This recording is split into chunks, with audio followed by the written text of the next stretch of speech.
2015년도에 MBC에서 광복 70주년 국민 대통합 프로젝트를 시행했었습니다.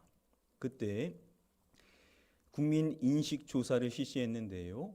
설문조사 가운데 이러한 항목의 질문이 있었습니다. 귀하께서는 광복 이후 우리나라가 가장 자랑스러웠던 사건은 무엇이라고 생각하십니까?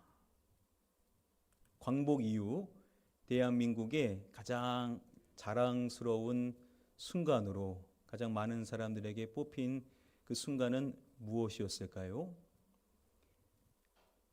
여러 가지가 있겠지만 이것이었습니다. 2002년 한일 월드컵 4강에 든 것이었습니다. 당시 한 번도 월드컵에서 승리를 하지 못했었던 우리나라가 우승 후보들을 차례로 무너뜨리고 이 4강에 든 것이 당시 최대 이변으로 손꼽힐 정도였었습니다. 경기의 승이 이어질수록 많은 해외 언론들의 주목을 받지 않을 수가 없었는데요. 내한했었던 외신 기자들이 그 경기를 취재하는 것 이상으로 이것을 취재하는데 경쟁이 치열했었다라고 합니다.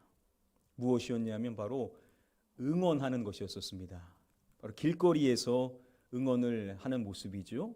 그 응원하는 그 모습을 취재하려고 이 외신 기자들이 앞다투어 취재 열기를 보였었다라고 합니다.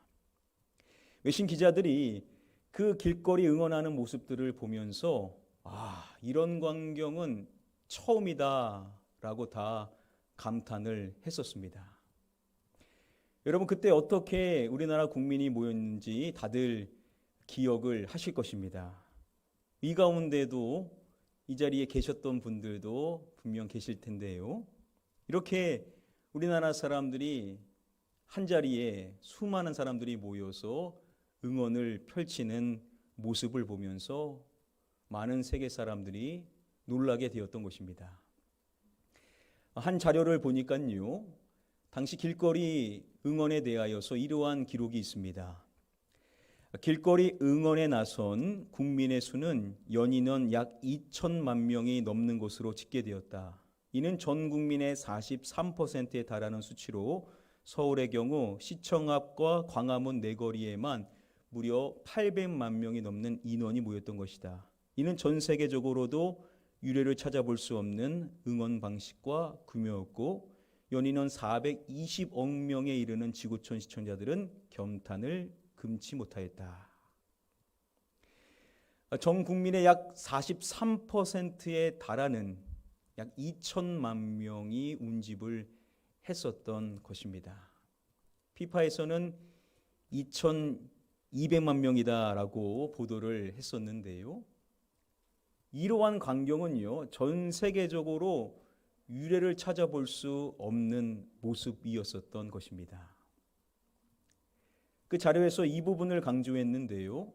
중요한 것은 이런 에너지의 분출이 타의에 의해서가 아닌 온전히 자발적이었다는 데에 있다라는 점을 강조했습니다. 그때 사람들이요, 누가 모이라고 해가지고 모였었던 것이 아니었었죠. 이게 온전히 시민들의 자발적인 참여에 의하여서 이 모임이 계속해서 커질 수가 있었던 것입니다. 그래서 당시 2002 월드컵의 성공 요인 중에 하나로 손꼽히는 것이 이 국민의 자발적인 참여였었죠. 외신 기자들이 놀랍게 된 것은 어떻게 대한민국 사람들은 이렇게 자발적인 마음으로 하나가 되어가지고 이러한 응원의 모습을 보일 수가 있었냐라는 것이죠. 다른 사람들에게서는, 다른 나라 사람들에게서는 찾아볼 수 없는 진기한 풍경을 보면서 많은 외신 기자들이 금탄을 하면서 정말로 대한민국 사람들은 뭔가 특별한 것이 있다라는 평가를 이야기했었던 것입니다. 여러분, 성경에 많은 사람들이 모이게 되었었을 때 당연히 하나님의 역사가 일어나게 되죠. 많은 사람들이 모였었을 때 하나님이 역사하셨었던 대표적인 사건이 나오는 것이 사무엘상 7장의 말씀, 잘 아시는 지명이죠. 바로 미스바, 이 미스바에서의 모임 가운데 하나님의 역사가 드러나게 되었죠. 온 이스라엘 사람들이 이 미스바에 모이게 되었던 것인데요. 말씀을 보면 왜 그들이 미스바에 모이게 된 것인지 분명한 배경이 있습니다. 온 이스라엘은 미스바로 모이라. 말씀을 보면 누가 이르되라고 하면서 이 말씀이 나옵니다. 누가 이르되라고 하겠습니까? 바로 사무엘이죠. 사무엘 선지자가 명령을 했었던 것입니다. 온 이스라엘은 미스바에 모이라라고 명령의 말을 했었던 것입니다. 자, 그래서 온 이스라엘 사람들이 미스바에 집결을 하게 되었던 것이죠. 이렇게 지도자의 명령에 의하여서 모이게 되었었던 것이 사무엘상 7장에 나오는 미스바의 모임입니다.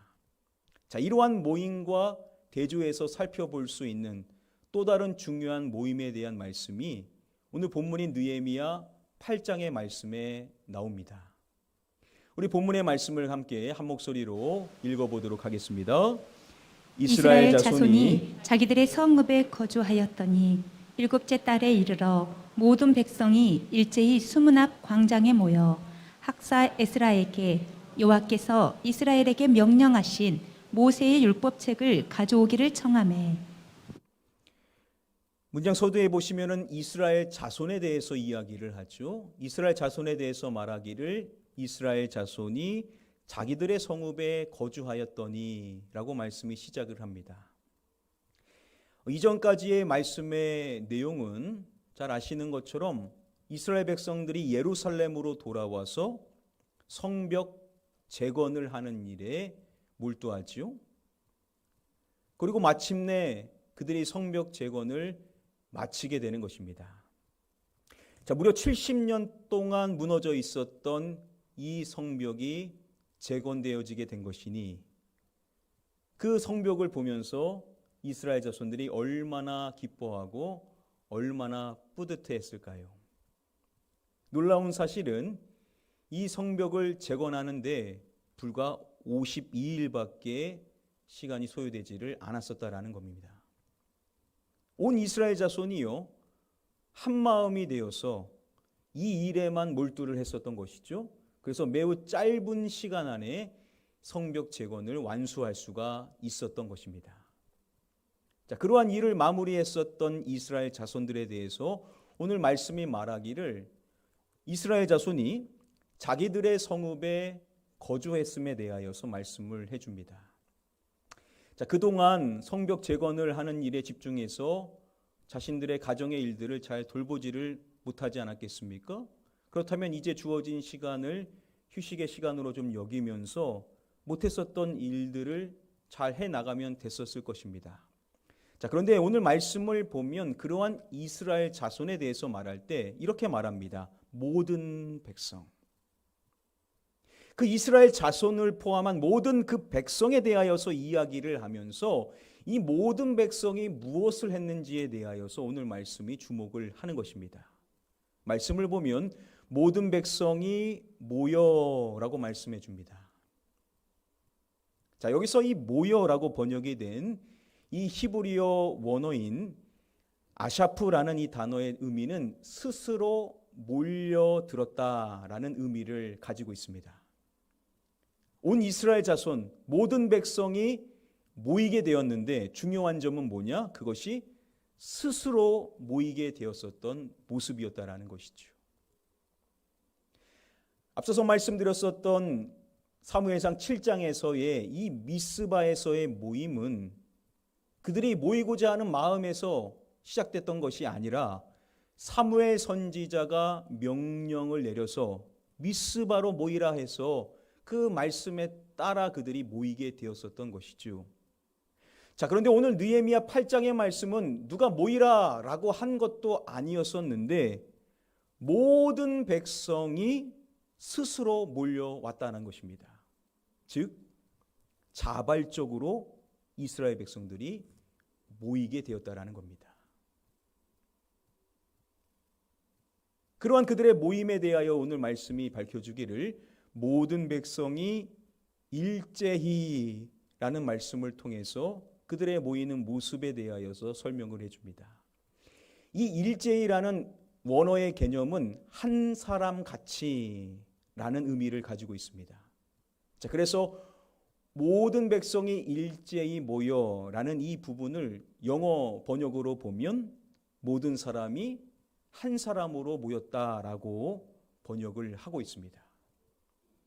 여러분, 그들이 모이라고 한 것도 아닌데 자발적으로 모임을 가진 것도 주목해 볼 사항이지만 더 주목해야 될 사항은 그들의 마음이 하나였었다라는 것이죠. 그래서 마치 한 사람같이 그 모임을 갖게 되었었다라는 점에 대하여서 오늘 말씀이 강조를 하고 있다라는 겁니다.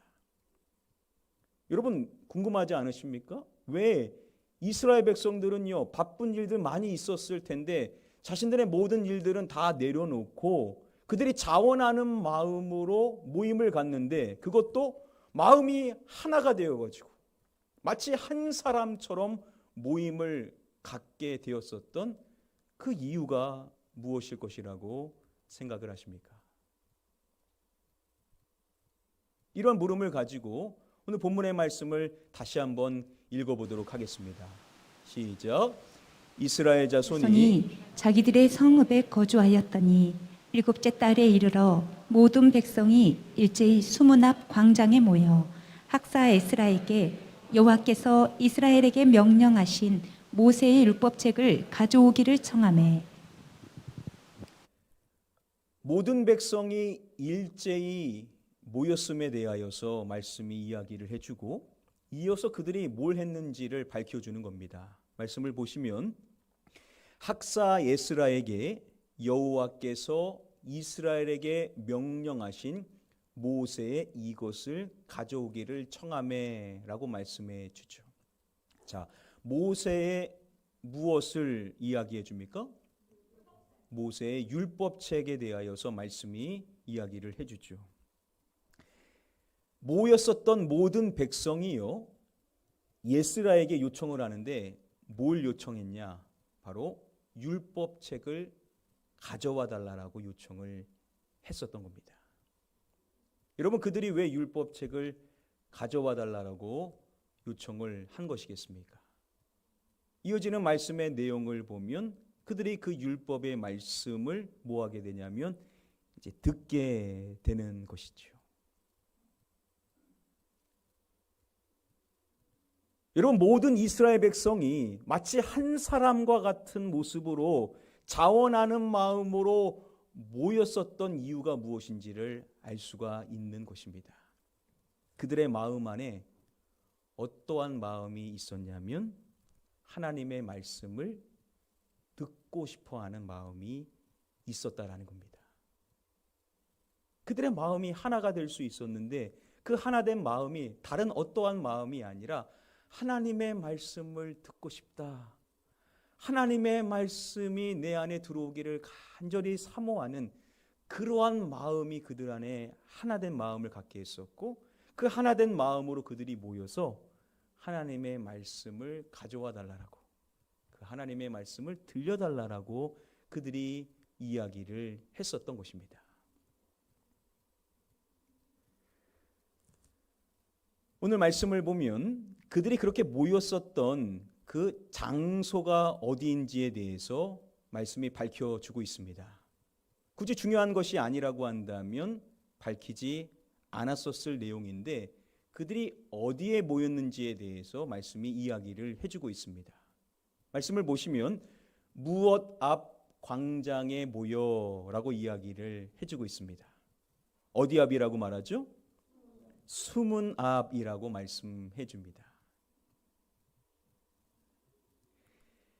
당시 느헤미야 시대에 재건된 이스라엘 성벽 이미지를 좀 보시면은 문을 한번 찾아보시기를 바랍니다.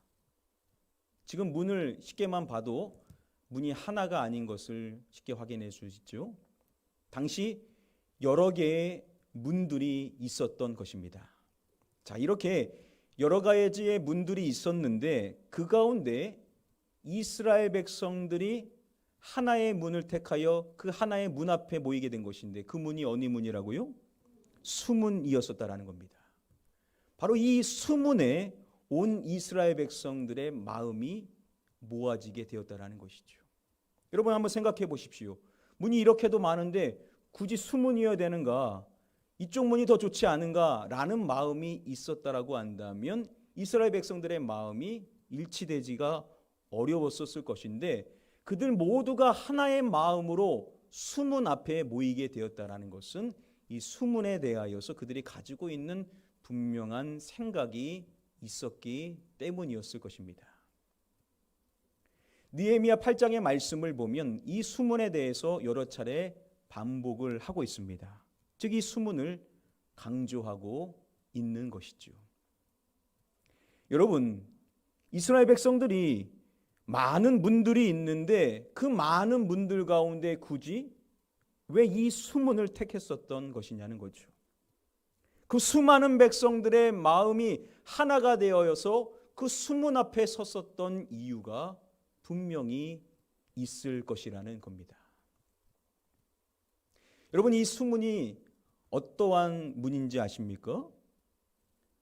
이 수문을 다른 번역으로 보시면은 우리말 성경으로 보시면 이렇게 번역되어 있습니다.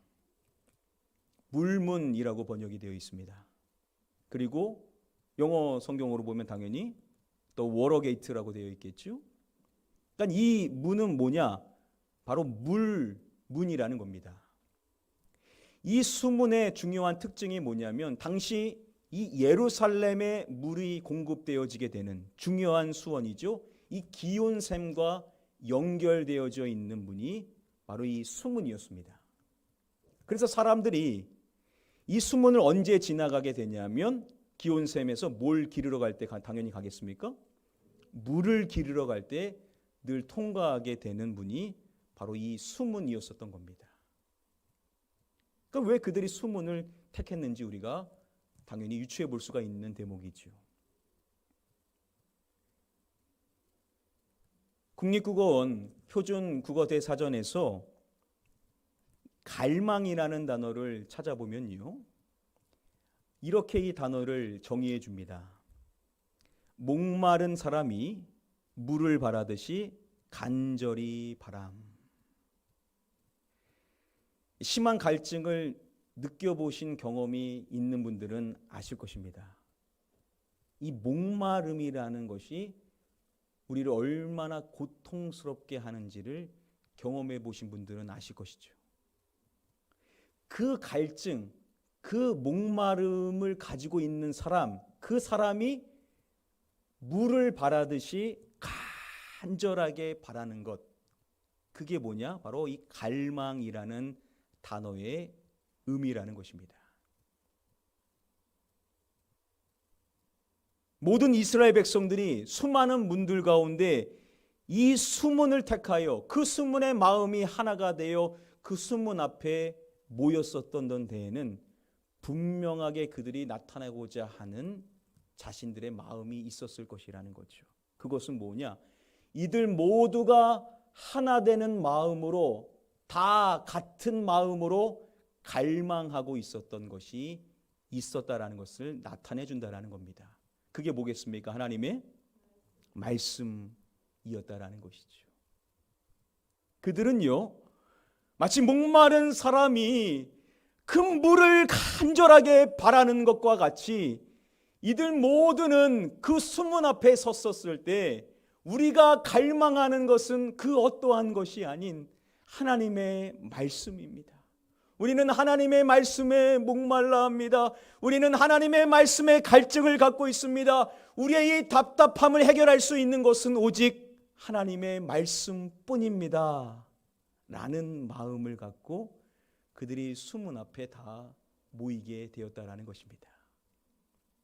이렇게 하나님의 말씀에 대한 갈망을 갖고 그들이 하나된 마음으로 모여서 그 말씀을 듣게 되는데, 이후에 이어지는 말씀의 내용을 보면 얼마나 은혜로운지 모릅니다.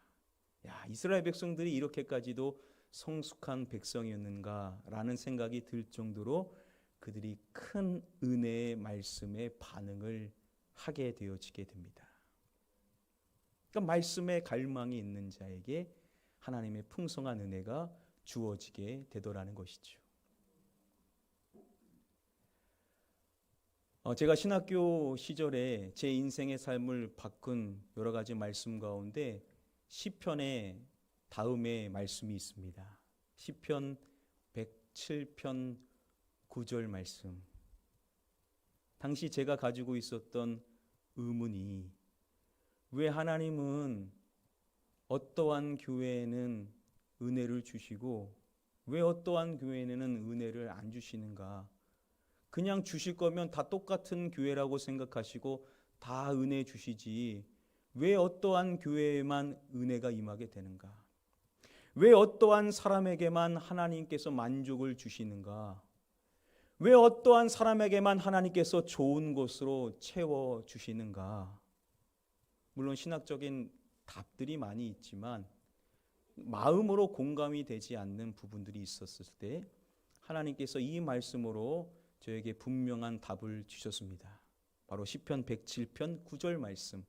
우리 함께 이 말씀 한 목소리로 읽어보겠습니다. 시작. 그가 사모하는 영혼에게 만족을 주시며 줄인 영혼에게 좋은 것으로 채워주심이로다. 아멘. 자, 이 말씀에서 사모하는 이라고 이 번역이 된 이 히브리어 원어 샤카크라는 이 단어가 이사야서의 말씀에 보면 목마른 자가 여전히 갈증이 있는 것을 이야기할 때 이 갈증의 있음을 표현하는 동일한 단어로 쓰였습니다. 그러니까 여기서 말하는 이 사모한다라는 것은 목마름이 있는, 갈증이 있는 것을 의미하는 것으로도 볼 수가 있는 겁니다. 자, 이 말씀이 어떠한 말씀입니까? 하나님께서 누구에게 복을 주시고 누구에게 은혜를 주시고 누구에게 만족과 좋은 것으로 채워주시는지를 알려주는 말씀입니다. 뭐라고 말씀합니까? 그가 무하는 영혼에게요?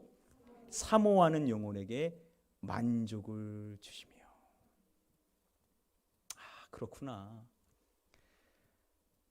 하나님께서 만족을 주시는 영혼은 그 마음 안에 갈증이 있는, 목마름이 있는, 간절히 사모하는 그 사모함이 있는 영혼에게 하나님께서는 만족을 주시는구나. 그런 것 같습니다. 하나님께서 그냥 다 주셔도 될 텐데 때로는 그렇게 주실 때도 있으시죠. 그런데 우리가 하나님 앞에 그 갈급한 마음, 즉 하나님을 찾고 두드리는 그 마음 없이 우리에게 무엇인가가 주어지게 될 때 참 우리가 얼마나 쉽게 자고해지고 마음이 변해지고 예배 중심에서 멀어지게 되고 하나님 중심의 삶에서 멀어지게 될 때가 참 많이 있지 않습니까? 그러니까 하나님께서 거저 주시는 게 은혜지만 그럼에도 불구하고 자격 없는 우리가 그것을 받을 수 있는 조건이 있는데 그 조건이 뭐냐? 그것을 간절하게 사모하는, 그것에 목말라하고 그것에 갈증을 느끼며 그것에 배고파하는 그 마음이 있을 때 하나님께서는 우리에게 만족의 은혜를 주신다라는 것입니다. 그리고 말씀이 이렇게 이어지죠. 줄인 영혼에게 좋은 것으로 채워주심이로다. 이 말씀이 특별한 것이요, 이 좋은 것이라는 것이 터부고 복수형입니다. 이 터부라는 것은요, 모든 것이 될 수가 있습니다. 건강도 될 수 있고 물질도 될 수 있고 아름다움도 될 수 있고 관계의 복이 될 수도 있고 덕이 될 수도 있고 성경의 좋은 것들을 이야기할 때 다 총칭할 수 있는 게 바로 이 터부라는 것입니다. 그러니까 하나님께서 갈급함이 있는, 갈망하는 마음이 있는, 줄인 목마른 심령, 배고파하는 심령, 그러한 심령에게 만족을 주시고 온갖 좋은 것으로 그 삶을 가득 채워주시는 복을 허락해 주신다라는 것입니다. 저는 우리 가나안교회 성도님들이 이와 같은 만족의 복을, 모든 좋은 것으로 채워지는 하나님의 놀라운 축복을 받게 되기를 간절히 바라고 주님의 이름으로 축복합니다. 이것을 위하여서 우리 안에 갈망하는 것이 있어야 되는데 가장 중요한 갈망의 대상이 뭐냐? 바로 하나님의 말씀이라는 겁니다. 우리가 하나님의 말씀에 목말라 하고 이 말씀의 갈증을 느끼고 이 말씀의 허기를 느껴서 이 말씀이 있어야만 내가 살 수 있다라는 그 마음에 들끓는 마음이 있었을 때 우리 하나님께서 우리의 삶을 만족해 하시고 우리의 삶에 온갖 좋은 것으로 채워주시는 복을 주실 수 있는 줄 믿습니다. 제가 얼마나 오랫동안 기다렸었던 오랜 시간 기도하고 또 설레는 마음으로 기다렸었던 시간이 다가오고 있습니다. 바로 다음 주부터 시작되게 되죠. 축복 부흥 성회가 이제 한 주 앞으로 다가와 있습니다. 우리가 작년에 갖지를 못했었죠. 그래서 작년부터 기도하기는 하나님 내년 이 시간대는 꼭 가질 수 있게 해달라고 기도를 계속했었습니다. 사실 강사분들을 섭외하는 것도 쉽지가 않은 상태였었죠. 왜냐 대부분의 교회들이 온라인으로 집회를 하는 교회 외에는 오프라인 집회를 다 하지를 않고 있었기 때문이었습니다. 그래서 오랜 시간 기도하는 가운데 하나님의 마음이 확신이 주어지게 되었고 또 우연한 기회에 또 목사님과 통화하게 되는 귀한 시간을 통해서 이 축복송회를 계획하고 저는 계속 기다리면서 기도하고 있었습니다. 자, 다음 주부터입니다. 10월 31일부터 11월 3일까지. 자, 이번에는 낮 집회는 없습니다. 새벽, 저녁, 주일 저녁부터 시작해서 월요일 새벽, 월요일 저녁, 화요일 새벽, 화요일 저녁, 수요일 새벽, 수요일 저녁. 총 몇 번이죠? 7번의 집회가 준비되어져 있습니다. 오시는 강사 목사님은 잘 아시는 김홍양 목사님이십니다. 어떤 목사님은 김홍양 목사님에 대해서 말씀해 주실 때 이 시대에 가장 말씀을 감동적으로 전해주시는 분이시다라고 말씀도 해주시고 우리 교회 성도님 가운데 어떤 분은요 김홍양 목사님의 말씀은 주말 드라마보다 더 재밌다라고 할 정도였었습니다. 여러분 주말 드라마보다 더 재밌으면 말도 안 거 아닙니까? 이제 그만큼 재미가 있고 감동이 있는 하나님의 영감이 넘치는 말씀을 전해주시는 강사 목사님이십니다. 목사님께서 7번의 집회 가운데 우리에게 주실 말씀은 다 이미 정해져 있습니다. 이 말씀을 놓고 저도 기도하면서 어떠한 말씀의 은혜가 우리 성도님들에게 전해지게 될까 기대하는 마음이 클 수밖에 없습니다. 왜냐하면 여러분들을 위해서 중보기도할 때마다 여러분들이 가지고 있는 문제와 이 염려들이 이 말씀 가운데 해결되기를 바라는 마음이 있기 때문에 그 기도가 있었기 때문에 분명히 이 목사님께서 기도하고 정하신 이 말씀들 가운데 그 답과 은혜와 또한 하나님의 역사가 여러분들의 삶에 적용되어지고 변화되어지고 채워지게 되는 은혜가 분명히 드러나게 될 줄 믿습니다. 자, 그래서 이번 기회에 이 말씀을 듣는 가운데 여러분들의 인생의 문제들, 그게 경제적인 문제든, 그게 건강의 문제든, 그게 관계의 문제든, 그게 어떠한 문제든지 간에 하나님의 말씀을 듣는 가운데 만족이 임하게 되고 온갖 좋은 것으로 채워주시는 하나님께서 여러분들의 그 문제 역시도 좋은 것으로 바꿔주시게 되는 은혜가 임하게 될 줄 믿습니다. 자, 그래서 이것을 놓고 계속해서 기도했었던 제가 이 목사님을 위해서 기도하고 또 주실 말씀들을 위해서 하나하나 놓고 그 말씀을 또 펴가면서 말씀의 은혜가 무엇인지를 기대하는 마음으로 기도하는 가운데 자, 그런데 가장 중요한 것이 무엇일까? 하나님께서 생각해 주신 것은 결국 저와 여러분들이 얼마만큼 이 하나님의 말씀을 갈망하느냐, 이게 관건이라는 마음을 주셨습니다. 우리가 느헤미야 8장에 이스라엘 백성들처럼 누가 억지로 가라라고 하지 않았는데도 자원하는 마음으로, 하나된 마음으로 마치 한 사람처럼 모이게 되는데, 그 마음이 무슨 마음이냐? 하나님의 말씀을 갈증하는, 그 하나님의 말씀에 목말라하는, 그 하나님의 말씀을 간절하게 사모하는 그 갈망의 마음으로 그들이 하나로 모이게 되었었을 때 엄청난 하나님의 은혜가 임했었던 것처럼, 우리 가나안 교회도 이번 기회에 다시금 우리의 마음이 하나가 되어지고 마치 한 사람처럼 우리가 이곳에 모여 있는 것과 같이, 그래서 그 한 사람에게 하나님의 복이 임하게 되었었을 때 결국 가나안 교회 온 성도가 그 복을 받게 되는 역사가 드러나기를 간절히 저는 기대하고 있습니다.